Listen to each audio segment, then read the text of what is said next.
27 मई 2020 जब Elon Musk का SpaceX और नासा मिलकर इतिहास में पहली बार इंसानों को अंतरिक्ष में भेजने वाला था, जिस मिशन का नाम डेमो 2 रखा गया है। ये मिशन दूसरे स्पेस मिशन से काफी अलग और खास है और इसके पीछे कुछ ऐसे कारण है जिसे जानकर आप भी हैरान हो जाएंगे। जैसे कि नासा ने आखिरी बार स्पेस शटल मिशन साल 2011 में किया था और आज हम 2020 में खड़े हैं और इतने समय में नासा ने एक भी मैन्ड स्पेस मिशन को पूरी तरह से अपनी तरफ से नहीं किया है। मतलब इसके लिए उसको दूसरे देशों की मदद लेनी पड़ी।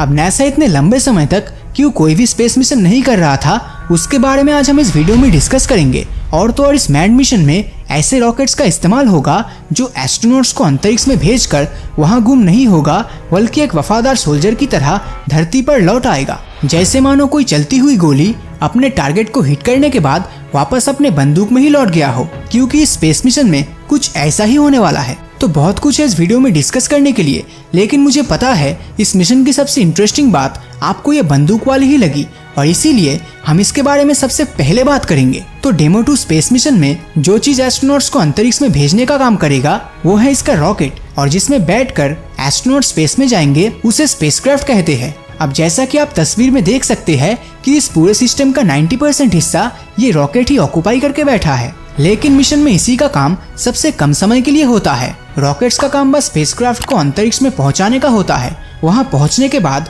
स्पेसक्राफ्ट से वो रॉकेट अलग हो जाता है और अलग होकर धरती की तरफ गिरने लगता है। लेकिन जैसे वीडियो की स्टार्टिंग में हमने बताया था कि डेमो 2 में इस्तेमाल किया गया रॉकेट फैल्कन 9 धरती पे गिरता नहीं, बल्कि एक वफादार सैनिक की तरह धरती में फिर से लैंडिंग की तैयारी करता है। ये दरअसल एक रियूजेबल रॉकेट है। आमतौर पे किसी भी रॉकेट का काम खत्म हो जाने के बाद उसे समुद्र में गिरा दिया जाता है, जिससे कि आम इंसानों को चोट न लगे। लेकिन फैल्कन 9 इन सबसे अलग है। तो साल 2015 में इतिहास में पहली बार किसी रॉकेट को ऑर्बिटल लॉन्च के बाद सफलतापूर्वक धरती में लैंड करवाया गया था।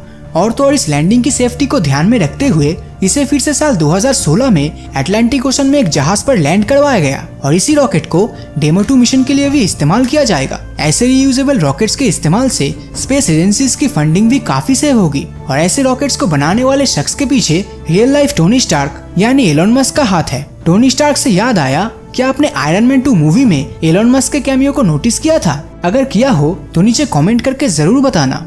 तो अब तक तो हम इस रियूजेबल रॉकेट की बात कर रहे थे, लेकिन मिशन का मेन हाईलाइट तो इसका 10% वाला हिस्सा मतलब क्रू ड्रैगन की बात कर लेते हैं। फैल्कन 9 रॉकेट की तरह ये भी एक रीयूजेबल कंपोनेंट है। ये स्पेसक्राफ्ट पूरी तरह से ऑटोमेटेड है, मतलब इसे अपनी मंजिल तक पहुंचने के लिए एस्ट्रोनॉट्स को कुछ भी करने की जरूरत नहीं है। सब कुछ ऑटो पायलट में ही होता रहेगा ताकि एस्ट्रोनॉट्स अपना सारा फोकस अपने मिशन पर कर सके।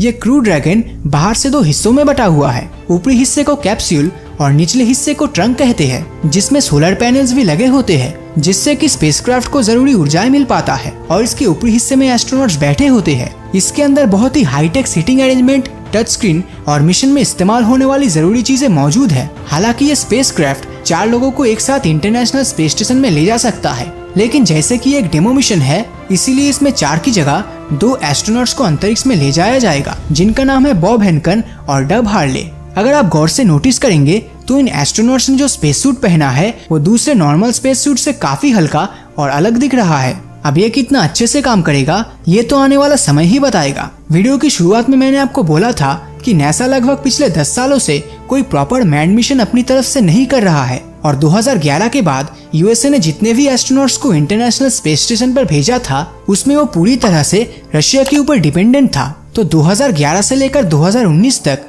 नासा को अगर किसी एस्ट्रोनॉट्स को स्पेस पर भेजना होता तो उन्हें रशियन स्पेस एजेंसी के सुएज रॉकेट का इस्तेमाल करना पड़ता और एक एस्ट्रोनॉट्स को स्पेस में भेजने के लिए रशिया नासा से $86 मिलियन चार्ज करते थे। और तब से लेकर अब तक नासा ने कुल 38 अमेरिकन को स्पेस में भेज चुका है। यानी पिछले 10 सालों में नासा को $3.2 बिलियन खर्च करना पड़ा इन एस्ट्रोनॉट्स को अंतरिक्ष में भेजने के लिए, जो इंडियन रुपीस में 24,000 करोड़ रुपए के बराबर होता है। अब आपके मन में ये सवाल उठ सकता है कि टेक्नोलॉजी से लेकर फंडिंग तक हर चीज में नासा तो रशिया से आगे है, तो फिर भी उसे इस तरह से रशिया के ऊपर डिपेंडेंट क्यों होना पड़ा? इसका जवाब जानने के लिए हमें समय में पीछे जाना होगा। ये समय था 5 जनवरी 1972 जब नासा ने पहली बार अपना स्पेस शटल प्रोग्राम को लॉन्च किया और तब से लेकर साल 2004 तक नासा एक ही तरह का स्पेस शटल इस्तेमाल करके एस्ट्रोनॉट्स को स्पेस में भेजता था। अब आप इसे रॉकेट्स की जगह हमारे नॉर्मल मोबाइल फोन से ही कंपेयर करके देख लो। 70s के टाइम जो मोबाइल फोन्स इस्तेमाल होते थे उसे अगर हम आज भी इस्तेमाल करें तो कैसा लगता।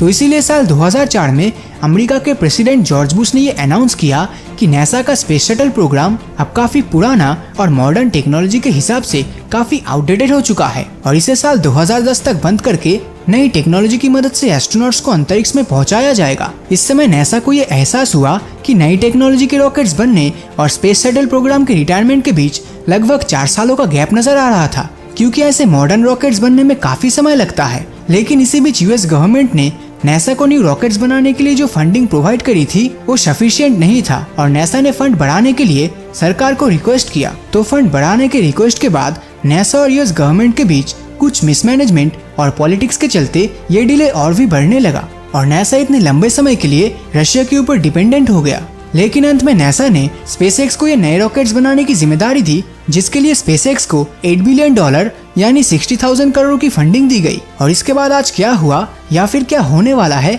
ये तो आपके सामने है। 27 मई 2020 को खराब मौसम के चलते इस मिशन को डिले कर दिया गया था, लेकिन 30 मई को crew dragon demo 2 successfully launch हुआ। तो लॉन्च होने के कुछ ही देर बाद फैल्कन 9 रॉकेट क्रू ड्रैगन से अलग हो गया। अंतरिक्ष में क्रू ड्रैगन के पहुंचने के बाद फैल्कन 9 वापस धरती पर लैंड करने की कोशिश करेगा। तो वही दूसरी तरफ क्रू ड्रैगन अगले 24 घंटे के अंदर ही इंटरनेशनल स्पेस स्टेशन में पहुंच जाएगा। आईएसएस में पहुंचने के बाद क्रू ड्रैगन में मौजूद एस्ट्रोनॉट्स अंदर के इन टच स्क्रीन की टेस्टिंग करेंगे, ताकि अगर गलती से भी क्रू ड्रैगन का ऑटोमेटिक सिस्टम खराब हो जाए तो इसे एस्ट्रोनॉट टच स्क्रीन की मदद से ऑपरेट कर सकेंगे। तो टेस्टिंग के बाद ये एस्ट्रोनॉट इंटरनेशनल स्पेस स्टेशन में 110 दिनों तक रहने वाला है और फिर वापस आते समय क्रू ड्रैगन में मौजूद ट्रंक अपने स्पेसक्राफ्ट से अलग हो जाएगा, क्योंकि लौटते टाइम उसका कोई भी काम नहीं बचा होगा।